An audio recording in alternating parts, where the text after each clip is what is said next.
Marami sa atin, lalo na yung mga nag-aaral ng electronics, ang nalilito sa term na negative at ground. Madalas ay ginagamit pa nga silang magkasing kahulugan. Pero, pareho ba talaga sila? Tara, alamin natin. Unahin muna natin sa salitang ground. Pagdating sa AC system, ang ground ay literal na konektado sa lupa at ito yung tinatawag natin na earth ground. At ito po is for safety purposes. Para kung sakali man na magkaroon ng leakage or short circuit, yung kuryente po ay dadaan diretso sa lupa. Mayroon din ang tinatawag na neutral sa AC. Minsan, nalilito din yung iba kasi nga yung neutral ay kadalasang connected din sa ground. Pero tandaan po natin na magkaiba ang role ng neutral at ground. Pagdating naman sa DC system, ang ground ay hindi laging nakadikit sa lupa. Dito, ginagamit lang po natin siya bilang isang reference point or yung base reference ng voltage natin. So parang sinasabi mo lang na okay, ito yung 0 volts natin. So para mas lalo po kayong maliwanagan, isipin nyo na lang yung isang ruler. So kung magme-measure ka ng haba ng isang bagay, kailangan mayroon kang reference point. At ito na nga yung tinatawag na 0 cm doon sa ruler. At yung 0 cm na yon, doon mo ibabase lahat ng measurement mo. Ganun din pagdating sa electronics. Yung ground sa DC system ay para ring zero mark ng ruler. Tandaan po natin na hindi po ibig sabihin nun wala siya ng laman or value, kundi yun po yung base or reference point ng pagbabasihan mo ng lahat ng voltages sa circuit. Ngayon ay pag-usapan naman natin kung ano yung ibig sabihin ng negative sa electronics at ano nga ba yung kaibahan nito sa positive. Unang-una, tandaan po natin na ang voltage ay laging relative. Ibig sabihin, sinusukat siya based sa isang reference point na kung tawagin nga natin yung reference point na yon ay 0 volts. So lahat ng mataas sa kanya ay ang tinatawag natin na positive voltage.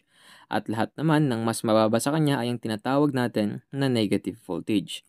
So kapag sinabi po nating positive, ito po yung point doon sa circuit na mayroon ng mas mataas na potential kaysa sa reference.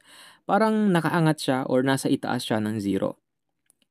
Kapag sinabi naman nating negative, ito naman yung point na mas mababa ang potential kaysa sa reference. Parang nasa ilalim siya or mas mababa yung kanyang level kumpara doon sa 0. At para mas lalo nyo pong maintindihan, isipin nyo na lang yung sea level bilang isang reference. So lahat po ng bundok at lupa na mas mataas sa sea level ay ang nasa positive side, habang lahat naman ng nasa ilalim ng dagat ay nasa negative side. Pareho silang may sukat pero magkaiba yung kanilang direksyon or polarity. Kanina, sinabi ko po sa inyo na ang negative voltage ay mas mababa kaysa sa reference point na 0 or ground. Kung mas mababa siya sa ground, bakit sa ibang circuit yung ground ay nakakabit din sa negative terminal ng power supply? Actually, ganito kasi yon.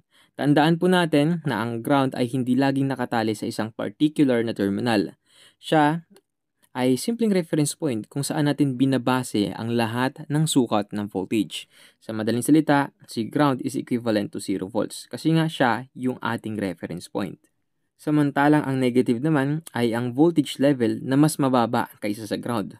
Pero ito po ay nakadepende sa kung paano natin i-define ang ground sa circuit. Alam nyo po kasi pagdating sa ibang mga DC circuits, yung negative terminal ng battery o maging yung mga power supply ay madalas na ginagawang reference point or ground. At kapag nangyari yon, lahat ng voltage measurement natin ay ibabase natin sa negative kasi nga siya yung ginawa nating reference point. Dahil dito, nagmumukhang pareho ang ground at negative kasi nga iisa yung pinaguhugutan natin ng reference. Pero tandaan po natin na magkaiba pa rin ang kanilang definition. Ang ground po ay nagsisilbing reference point, samantalang ang negative naman ay tumutukoy sa mas mababang potential kaysa sa reference. Sa simpleng circuit, pinagpapareho sila kasi nga yung negative terminal is ginagawang reference. Pero sa mga komplikadong setup gaya ng mga dual power supply, wherein makakakita tayo ng positive 12 volts, ground at negative 12 volts.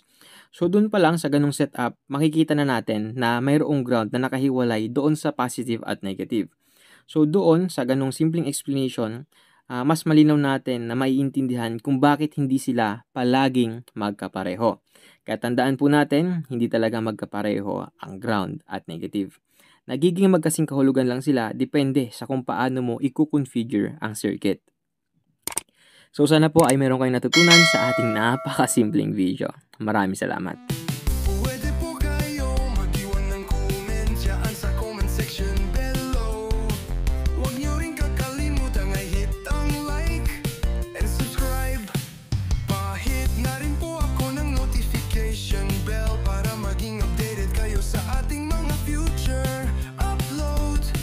Muli, ako si Andro the Electronics na nagsasabing stay humble and be creative. Be creative.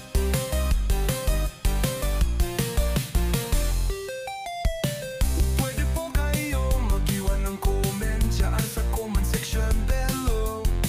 Huwag niyo rin kakalimutan hit ang like and subscribe. Pa-hit na rin po ako ng notification bell para maging updated kayo sa ating mga future upload. Muli, ako si Andro Electronics na nagsasabing stay humble